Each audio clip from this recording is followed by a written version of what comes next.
Assalamualaikum warahmatullahi wabarakatuh. Nama saya Nurliana Najwani binti Awang. Nombor matrik saya S60304. Saya daripada Sarjana Mulia Pengurusan Pemasaran. Saya akan membentangkan citra dan idea konservasi di bawah subjek MPU 3312 iaitu Apresiasi Alam dan Warisan Laut. Pertama sekali, saya akan membentangkan program citra. Iaitu terdapat 6 program citra yang saya sertai.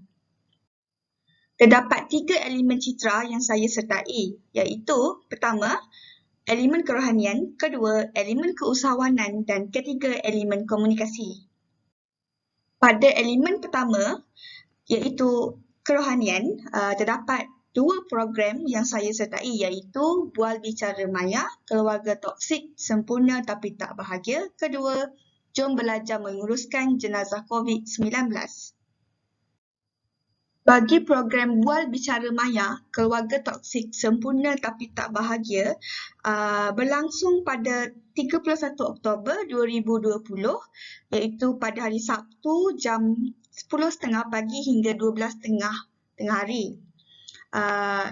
Bertempat di Facebook Live dan dianjurkan oleh Ikram Selangor dan LPPKN Selangor. Objektif program ialah pertama, mengupas isu keluarga yang toksik. Kedua, bagaimana cara ibu bapa mengubah sikap mereka demi anak-anak. Dan juga yang ketiga, bagaimana anak-anak mengatasi masalah keluarga toksik. Di sini saya lampirkan gambar penglibatan program dan saya juga mendapat e-sijil daripada Wanita Ikram Selangor dan LPPKN Selangor. Hasil pembelajaran daripada program ini saya dapat mengetahui tentang isu keluarga yang toksik seperti ibu bapa yang terlalu sibuk dengan kerja sehingga mengabaikan anak-anak dan anak-anak yang sentiasa memendam perasaan, tidak pernah meluahkan perasaan mereka dengan ibu bapa. Dan juga saya dapat mengetahui bagaimana cara ibu bapa haruslah mengubah sikap mereka demi anak-anak. Seperti ibu bapa haruslah prihatin, ambil berat tentang anak-anak mereka dan juga sentiasa bertanya kepada anak-anak mereka, mendengar pendapat mereka dan sebagainya. Dan saya juga dapat mengetahui bagaimana anak-anak atasi masalah keluarga yang toksik. Seperti anak-anak haruslah menceritakan segala-galanya apa yang mereka rasa, jangan pendam perasaan sendiri dan menyimpan dendam pada ibu bapa. Bagi program Jom Belajar Menguruskan Jenazah COVID-19 pula, ianya berlangsung pada 28 November 2020 pada hari Rabu jam 8.30 malam hingga 11 malam. Bertempat di Cisco Webex Meetings dan dianjurkan oleh Kelab Sains Marin, Fakulti Sains dan Persekitaran Marin UMT. Objektif program ialah pertama, dapat memberi pendedahan kepada para pelajar tentang pengurusan jenazah khususnya dari pesakit COVID-19. Kedua, dapat menambah pengetahuan kepada para pelajar mengenai ilmu fardu kifayah. Ketiga, memupuk kesedaran kepada para pelajar akan pentingnya ilmu pengurusan jenazah khususnya bagi pesakit COVID-19. Di sini saya lampirkan gambar pelibatan program. Hasil pembelajaran daripada program ini yang saya dapati ialah pertama, saya memperoleh ilmu berkaitan pengurusan jenazah khususnya bagi pesakit COVID-19. Kedua, saya dapat pengetahuan mengenai ilmu fardu kifayah. Pada elemen kedua pula, iaitu elemen keusahawanan, 2 program yang saya sertai ialah International Webinar on Student Development, Get Rich and Be Happy, Money and Health. Kedua, latihan siswa Commerce bagi projek siswa Mall. Bagi program International Webinar on Student Development, Get Rich and Be Happy, Money and Health, ianya berlangsung pada 2 November 2020 pada hari Isnin jam 2 petang hingga 5 petang bertempat di Zoom meeting dan dianjurkan oleh Pusat Kurikulum dan Pembangunan Pelajar daripada Universiti Putra Malaysia. Objektif program ialah memberi pendedahan kepada peserta tentang bagaimana untuk menjadi kaya di masa akan datang. Di sini saya lampirkan gambar pelibatan program dan saya juga mendapat e-sijil daripada Universiti Putra Malaysia UPM. Hasil pembelajaran daripada program ini ialah saya dapat mengetahui dengan lebih mendalam tentang bagaimana untuk menjadi kaya di masa akan datang. Pada masa yang sama, be happy, bergembira, kaya dan gembira. Bagi program latihan siswa komersi, bagi projek siswa MOL pula, ianya berlangsung pada 9 November 2020 pada hari Isnin jam 9 pagi hingga 5 petang bertempat di Zoom meeting dan dianjurkan oleh Pusat Keusahawanan dan Kerjaya UMT. Objektif program ini ialah dapat memberi pendedahan dan latihan keusahawanan digital kepada peserta untuk membantu menjana pendapatan tambahan melalui perniagaan dalam talian dan pengenalan tentang perniagaan e-dagang, mengenali produk, penentuan harga, kaedah penjualan, pemasaran produk, teknik mengambil gambar, teknik copywriting, promosi dan pembayaran melalui gerbang pembayaran. Ini ialah gambar pelibatan program. Hasil pembelajaran daripada program ini ialah saya dapat memahami dengan lebih mendalam tentang latihan keusahawanan digital dan saya juga dapat mengenali tentang perniagaan e-dagang. Contohnya, saya memahami cara-cara menjual produk melalui aplikasi Shopee. Dan saya juga dapat mengetahui cara-cara untuk tentukan harga bagi setengah produk. Dan juga kaedah penjualan, cara untuk memasarkan produk dan juga cara menggunakan teknik copywriting supaya dapat membuat iklan yang lebih baik dan lebih menarik perhatian pelanggan. Di sini saya juga lampirkan atau cara latihan siswa komersi iaitu bermula pada 9.30 pagi dan pada 1.30 hari rehat dan solat dan bersurai pada 5 petang. Dan elemen terakhir pula iaitu elemen komunikasi.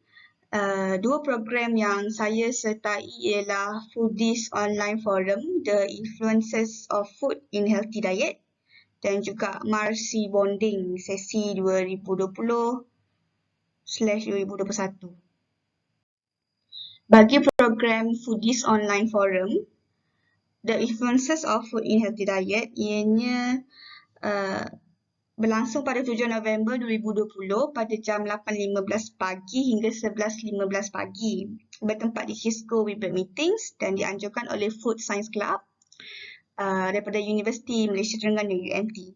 Objektif program ialah pertama, dapat memberi pendedahan tentang amalan diet yang betul dan tidak memudaratkan tubuh badan serta boleh diamalkan secara konsisten. Kedua, mengenal pasti setiap amalan diet yang tidak baik dan berbahaya serta khabar angin tentang diet yang tidak betul yang sering diamalkan oleh masyarakat. Ketiga, meningkatkan ilmu pengetahuan dan keyakinan diri untuk mengamalkan diet seimbang dengan lebih baik. Dan juga yang keempat, mengenali pelbagai amalan diet seimbang yang mudah dan boleh diamalkan dalam kehidupan seharian. Di sini saya lampirkan tentatif program. Panel 1 iaitu Dr.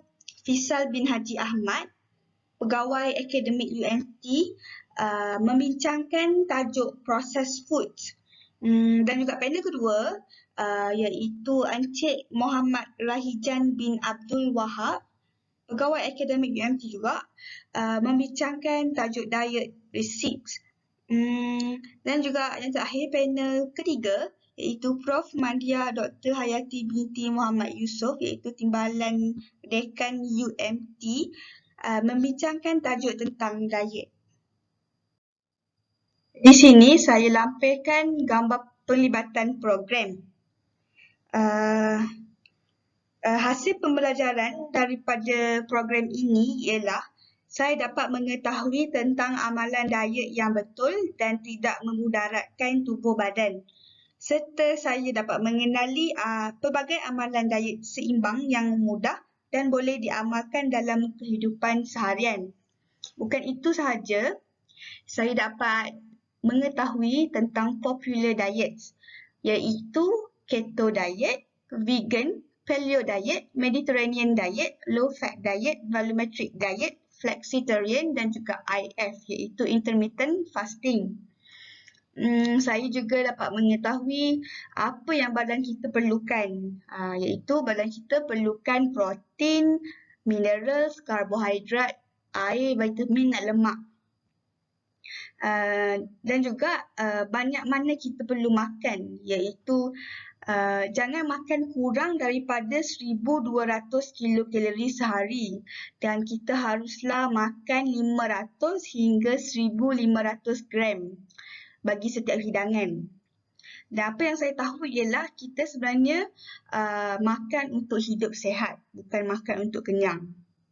Akhir sekali, saya dapat mengetahui buah-buahan dalam Al-Quran, iaitu buah kurma, pisang, delima, buah zaitun dan juga anggur. Pada sesi Q&A, saya ada bertanya kepada panel dua soalan, iaitu soalan pertama, adakah goreng macam biasa atau pakai air fryer lagi bagus? Jawapan dia ialah goreng biasa lagi bagus. Kedua, saya kemukakan soalan iaitu apakah beza minyak extra virgin olive oil dengan pure olive oil? Extra virgin olive oil ni dia digunakan secara mentah, maknanya kita boleh makan macam tu je ataupun kita letak dalam hidangan.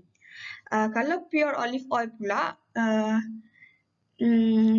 haruslah digunakan dalam masakan.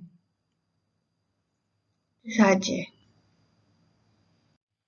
Bagi program marketing bonding atau Marsi bonding, ianya berlangsung selama 3 hari, iaitu pada tarikh 16, 30 dan 31 Oktober 2020 pada jam 9 pagi hingga 10.30 pagi. Bertempat di Webex dan dianjurkan oleh Kelab Pemasaran UMT. Objektif program ialah orientasi kursus untuk pelajar baharu sarjana muda pengurusan pemasaran, dapat memupuk minat terhadap bidang pengurusan, senior memberi pengenalan tentang bidang yang ditawarkan, peluang untuk pelajar baru, mengemukakan persoalan tentang kursus yang ditawarkan dan juga sesi suar kenal antara pelajar baru dan lama program pengurusan pemasaran. Di sini saya lampirkan tentatif program bagi program RC Bonding. Ini ialah gambar pelibatan program.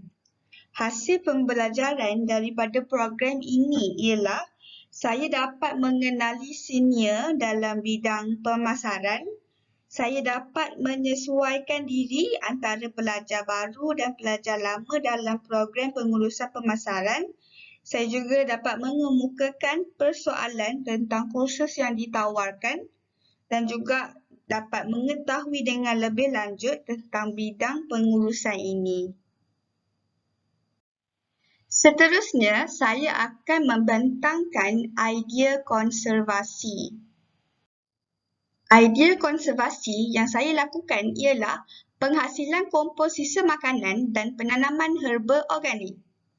Projek penghasilan komposisi makanan dan penanaman herba ini adalah salah satu inisiatif UMT untuk menanam kesedaran, memupuk minat, memberikan ilmu dan latihan secara sistematik kepada pelajar supaya wujudnya budaya menjaga kelestarian alam khususnya kepada warga UMT.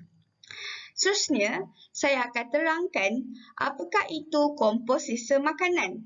Kompos adalah proses semula jadi penguraian yang mengubah bahan organik seperti sisa tanaman dan sisa makanan sayuran menjadi bahan yang gelap, hancur dan bahan berbau tanah yang disebut kompos.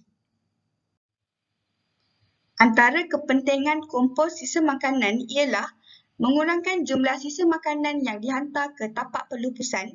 Kedua, membantu mengurangkan kos baja. Ketiga, membantu kerajaan mengurangkan kos pengurusan sampah. Keempat, mengubah perspektif buruk mengenai sisa makanan. Kelima, mendorong isu-isu persekitaran yang berkaitan dengan sisa makanan seperti pencemaran tanah, air dan udara. Dan yang keenam, menggalakkan amalan pertanian organik.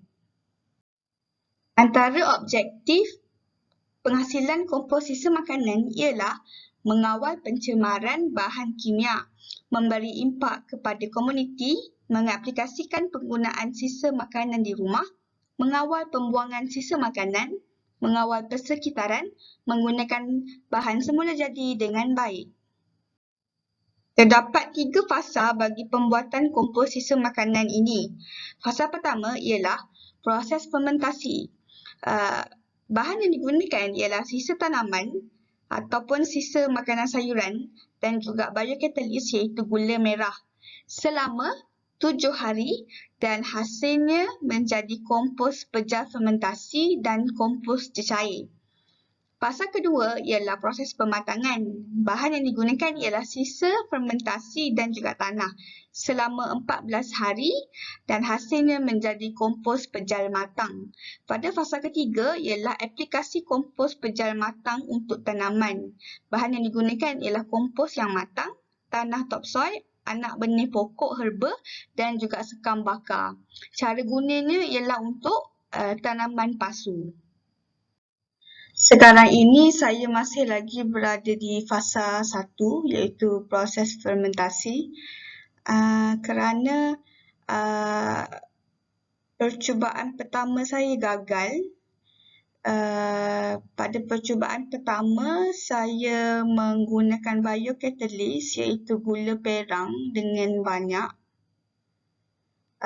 dan ini gagal kerana tak jadi. Yang ini ialah pada percubaan kedua. Pada percubaan kedua ini saya menggantikan gula perang tersebut dengan gula merah. Prosesnya ialah saya meletakkan gula merah secara berselang-seli dengan sisa makanan sehinggalah penuh botol tersebut.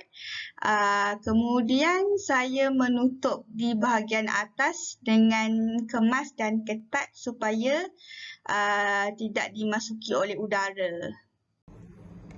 Ini ialah proses fermentasi pada hari kedua. Jadi inilah hasilnya ya. Daripada sisa makanan tersebut terhasillah cecair yang dipanggil kompos cecair ataupun cecair semburan yang boleh disembur ke atas baja dan juga pokok. Jadi proses fermentasi ini ialah selama 7 hari. Jadi boleh bayangkan tak selama 7 hari boleh terhasil sebanyak mana cecair kompos ni. Dan kemudian bolehlah disemburkan ke baja dan juga pokok. Ianya bagus ya untuk kesihatan pokok kerana ianya merupakan baja yang organik. Itu sahaja daripada saya. Sekian, terima kasih.